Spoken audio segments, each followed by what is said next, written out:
The bank document lay on the table between them like a loaded gun, and Sarah's hands wouldn't stop shaking as she read the words again, hoping she'd somehow misunderstood.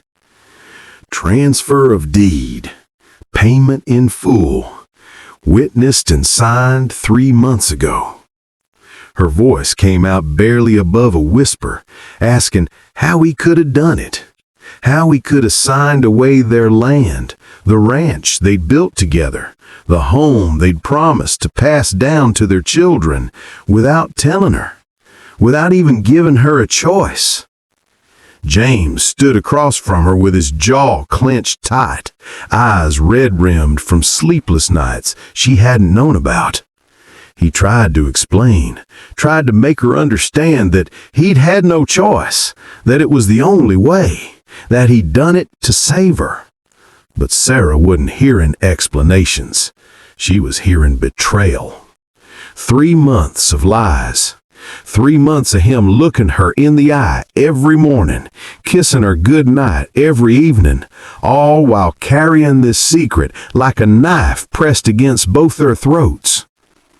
The worst part wasn't even the land itself. It was the man who now owned it. Marcus Dalton, the most ruthless businessman in 3 territories, a man who'd built his fortune on other people's desperation, a man James had sworn he'd never deal with, no matter how hard times got. Sarah's voice broke as she asked the question she already knew would destroy them. What did Dalton want in return? What price had James agreed to pay for keeping this secret? The silence that followed was answer enough. James' face went pale, and something flickered in his eyes, shame so deep it hollowed him out. He opened his mouth, then closed it again, and in that moment of hesitation, Sarah understood. The deal wasn't finished. The payment wasn't complete. And whatever James had promised Dalton, whatever he'd agreed to do to save them from ruin, it was coming due. Soon. Her husband, the man who'd vowed to share everything with her, to face every storm together, had made a bargain in the dark. And now that darkness was closing in on both of them, with no way out. Now let me ask you something that matters. If the person you loved most made a deal with the devil to save your life, but never told you the price they'd agreed to pay, would you thank them for the sacrifice, or would you rage against them for stealing your choice? Because that's the terrible truth about desperate love. Sometimes people hurt us trying to protect us. Sometimes the biggest betrayals come wrapped in the best intentions. And sometimes, by the time we find out what someone did in our name, it's already too late to undo the damage.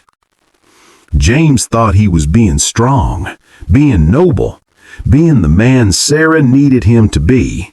But strength without honesty is just another kind of cowardice. And nobility that requires lies isn't noble at all. He was about to learn that lesson the hardest way possible. 6 months earlier, James and Sarah's life together had been hard but honest. They'd carved their ranch out of difficult land, worked sunrise to sunset, and made enough to scrape by with a little left over for dreaming. Sarah was pregnant with their first child, glowing with hope despite the exhaustion. James had never felt richer in his life, even with empty pockets and calloused hands. Then the drought came. 3 months without rain. The creek dried up, the cattle started dying, their savings evaporated like morning dew, and the debt James had taken to buy their herd came due with interest that multiplied like a curse. He tried everything honest first. Sold what he could, took work in town when there was any to be had, but the numbers didn't lie. They were going under, and fast. The bank was threatening foreclosure, And Sarah, 5 months pregnant and working herself to exhaustion, didn't know how bad things really were. James kept the worst from her, thinking he was sparing her worry, thinking he could fix it before she ever had to know. Every morning, he'd kiss her forehead and promise everything'd be fine. Every night, he'd lie awake calculating impossible math, watching their future crumble while she slept beside him, trusting him completely. That's when Marcus Dalton appeared, like a shadow at sunset. He rode up to the ranch one evening when Sarah was resting inside, made small talk about the weather and the dying land, then made his offer. Casual, like he was discussing the price of grain instead of a man's soul. Dalton would pay off all their debts, save the ranch, give James enough to get through the drought and start fresh. No interest, no immediate repayment required, just one small favor owed, to be called in at Dalton's convenience. James knew what kind of man Dalton was, knew his money came from breaking laws and breaking people, knew that any deal with him would be poison wrapped in salvation. He told Dalton no, told him to get off his land and never come back. But Dalton just smiled and left a contract on the fence post, said it would be there for 1 week in case James reconsidered, said it would be a shame to see Sarah lose everything, especially in her condition. Said it real soft, but the threat underneath was clear as day. James burned the contract that night, swore he'd find another way. Then Sarah collapsed in the garden 3 days later. The doctor said she was overworked, undernourished, stressed beyond what her body could handle. Said the baby was at risk if she didn't rest, really rest, with proper food and no more hard labor. Said it with enough gravity that James felt the earth shift beneath his feet. He looked at his wife lying pale in their bed, hand resting on her swollen belly, and felt something break inside him. She'd been bearing the burden of our struggle without complaint, never knowing how desperate things really were. And now her health and their baby's life hung in the balance of choices he'd hidden from her. That night, James rode into town and found Dalton in the saloon. He signed the contract without reading the details, didn't want to know what favor he'd be called on to perform. Told himself that whatever it was, he'd find a way to handle it when the time came. Right now, he just needed Sarah safe and their child to have a fighting chance. Dalton's money came through the next morning. Debts paid, ranch saved, doctor's bills covered. Sarah asked where the miracle came from, and James told her he'd sold some cattle to a buyer passing through, got lucky with the timing. She believed him because she'd never had reason not to trust him before. The lies came easier after that first one. Each time Sarah asked how they were managing, James had another story ready. Each time she thanked God for their good fortune, James felt the weight of what he'd done settle deeper into his bones. 3 months passed. Sarah regained her strength, the baby grew healthy, rain finally came, and the land turned green again. For a while, James almost convinced himself that maybe Dalton would forget, that maybe the debt would never be called in. Then the letter arrived. It came sealed in black wax, delivered by a man who didn't introduce himself and didn't need to. James read it alone in the barn, hands shaking so hard he could barely make out the words. Dalton's favor was due, and it wasn't a small thing. It wasn't a morally gray thing. It was a crime, a real one, the kind that could get a man hanged if caught. Dalton needed someone to transport stolen goods across state lines, someone with a clean reputation who wouldn't draw suspicion, someone desperate enough to have signed a contract without reading it. James had 1 week to comply, or Dalton would take the ranch, call in every debt, and make sure James's name was destroyed in every town from here to the border. Sarah would lose everything while carrying their child, and it would be James's fault for thinking he could make a deal with darkness and walk away clean. He tried to run the numbers, find a way out, but there wasn't one. The contract was legal enough to ruin him, vague enough to protect Dalton. He'd been played from the start, and now the trap was closing in. James made the run, loaded the wagon in the dead of night with crates he didn't open, drove 2 days through backcountry, delivered them to men whose faces he tried not to see. The whole time, his stomach churned with shame and fear and the terrible knowledge that he was becoming something Sarah could never love. He came home and lied about where he'd been, told Sarah he'd been helping a rancher 2 towns over, made good money, nothing to worry about. She kissed him and told him he was proud of how hard he worked for their family. The guilt nearly crushed him, but it wasn't over. Dalton sent another letter, then another. Each time the jobs got worse. Each time he told himself it was the last one, that he'd find a way out after this. Each time the lies to Sarah grew bigger, and the man he saw in the mirror grew smaller. Until the day Sarah found the bank document hidden in his saddlebag, and the whole rotten foundation collapsed. James finally told her everything. Every choice, every lie, every terrible thing he'd done thinking he was protecting her. The words came out like poison he'd been carrying in his blood, and with each confession, he watched the woman he loved look at him like he was a stranger.